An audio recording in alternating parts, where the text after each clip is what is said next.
భగవతే వాసుదేవాయ. ఓం నమః శివాయ. ఈరోజు ఒక మంచి కథతో పాటు భగవద్గీత గొప్పతనం గురించి చెప్పుకుందాం. ఒకరోజు ఒక ముసలావిడ ప్రతిరోజు గుడి ముందు యాచిస్తూ అంటే భిక్షం అడుగుతూ ఉండేది. ఒకరోజు ఆ గుడి నుంచి ఒక సాధువు గారు ఆ ముసలావిడను ఇలా అడిగారు, మీరు మంచి కుటుంబానికి చెందినవారు, మీ కొడుకు చాలా మంచివాడు కదా, మరి రోజు ఇక్కడ ఎందుకు నిలబడుతున్నారు? అప్పుడు ఆ ముసలావిడ ఇలా సమాధానం ఇచ్చింది, బాబు మీకు తెలుసు కదా, నాకు ఉన్నది ఒకే ఒక్క కొడుకు. నా భర్త చనిపోయినా చాలా సంవత్సరాలైంది. నా కొడుకు 8 నెలల క్రితం ఉద్యోగం కోసం నన్ను విడిచిపెట్టి వెళ్ళిపోయాడు. వెళ్తూ వెళ్తూ నా ఖర్చుల కోసం కొంత డబ్బు ఇచ్చి వెళ్ళాడు. ఆ డబ్బు మొత్తం నా అవసరాలకి అయిపోయింది. నేను కూడా ముసలిదాన్ని అయిపోయాను. కష్టం చేసి డబ్బును సంపాదించలేను. అందుకే గుడి ముందు ఇలా భిక్షం అడుగుతున్నాను.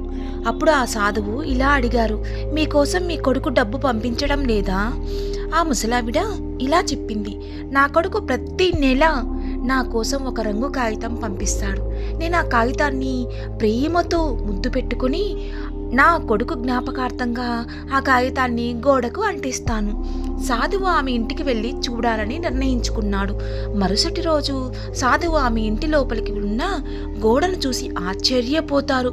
ఆ గోడకు 8 చెక్కులు అతికించి ఉంటాయి. ఒక్కొక్క చెక్కు విలువ 50,000. ఆ ముసలావిడ చదువు రాదు, అందుకే ఆమె దగ్గర ఎంత విలువైన సంపద ఉందో ఆమెకు తెలియదు అని సాధువు అర్థం చేసుకొని ఆ ముసలావిడకు వాటి విలువ గురించి వివరిస్తారు. ఈ కథ మీకు విచిత్రంగా అనిపించవచ్చు, కానీ మనం కూడా కథలో ఉన్న ముసలావిడ లాంటి వాళ్ళమి. మనమందరం దగ్గర కూడా భగవద్గీత గ్రంథం ఉంది, కానీ మనకు భగవద్గీత ఎంత విలువైన సంపదో అర్థం అవ్వటం లేదు. మనకు భగవద్గీత విలువ తెలిసి ఉంటే మనం దానిని ప్రతిరోజు చదివి భగవద్గీత ప్రకారం జీవితం గడిపేస్తూ ఉండేవాళ్ళం.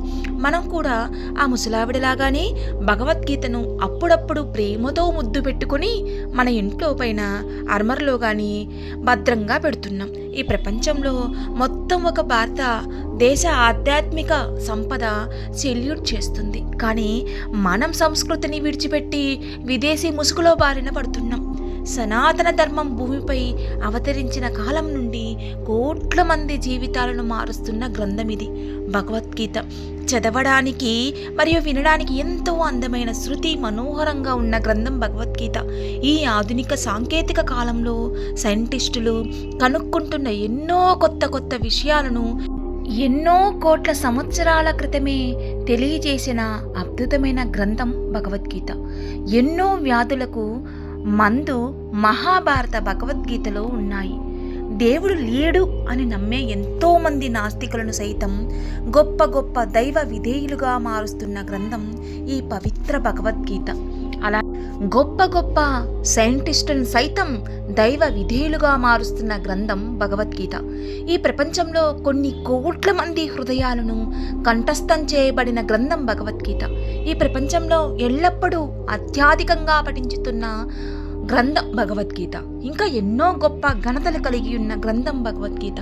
దేవుడు మనందరికీ పవిత్రమైన రామాయణ మహాభారతాలను భగవద్గీత చదివి అర్థం చేసుకుని దాని ప్రకారం జీవితాన్ని గడిపే భాగ్యాన్ని ప్రసాదించాలని కోరుకుంటున్నాను. భగవద్గీత చదివితే మనం ఎలా బ్రతకాలో తెలియజేస్తుంది గొప్ప గ్రంథం. ఈ వీడియో మీకు నచ్చినట్లయితే తప్పకుండా సబ్స్క్రైబ్ చేయండి, షేర్ చేయండి, కామెంట్ పెట్టండి. సర్వేజన సుఖినో భవంతు.